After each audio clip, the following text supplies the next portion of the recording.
I think something that we need to focus on is what can we do to, as individuals, to continue battling corruption, and what things should we try to set up? I'm thinking, I saw in your thesis you're talking about having a strong judicial system that isn't dependent on that is completely independent of the legislative branch of the government, so that they aren't influenced by it.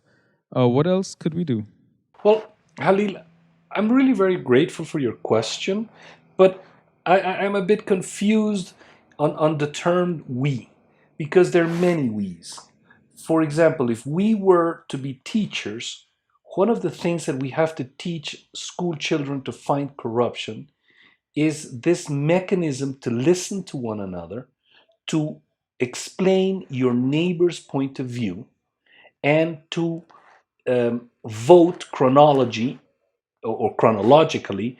whose ideas in the group should go first and whose ideas should be serviced last, and making sure that all ideas are serviced so that we are inclusive, and that way we participate as true democrats in a society that actually works.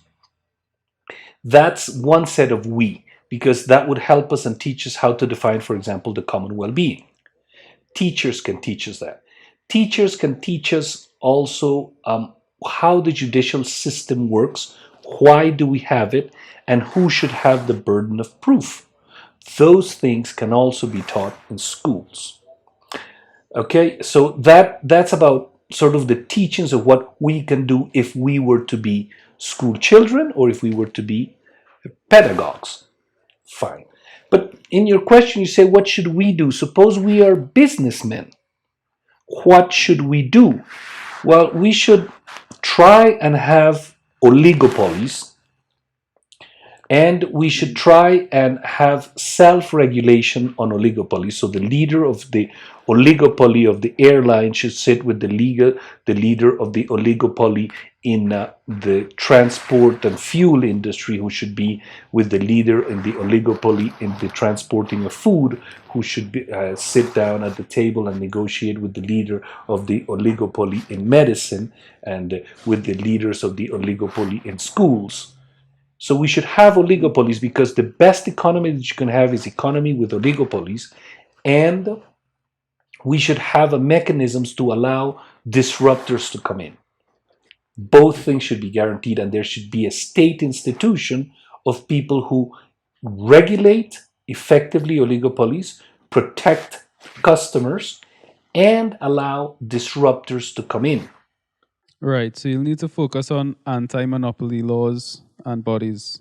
Correct, but we need to strive to have oligopolies. Let me explain for your audience what an oligopoly is. Everybody knows what a monopoly is. Well, a monopoly of 5 players or a monopoly of 10 players is an oligopoly. And because it's not one person that controls everything, but there are only 5 companies or 3 companies or 10 companies that control everything, that's an oligopoly. So these people should be regulated, and they should have antitrust laws, but we need to have them striving. We need for them to progress. We need for them to be wealthy and ever more wealthy every day. That's what we really want in an economy. And we want to have disruptors come into the market so that everybody benefits. And as a last check, we need consumer protection. Whenever I said, hey, I bought a faulty car, give me my money back or give me a new car. And for that system to work, that's what we did. So that's the other we that you asked about. So once again, going back to your question, who is we? If we can clarify who is we, perhaps I can give you some pointers as to what those sets of people should do. Is there any particular we you were thinking about? Well, the thing is, funny enough, I think you answered my question, which would be everybody just needs to do their part and do their part properly and take responsibility for everything that's under their control and make sure that they are performing their job the way it's supposed to be performed and not underperforming. Thank you very much. I couldn't have said it better.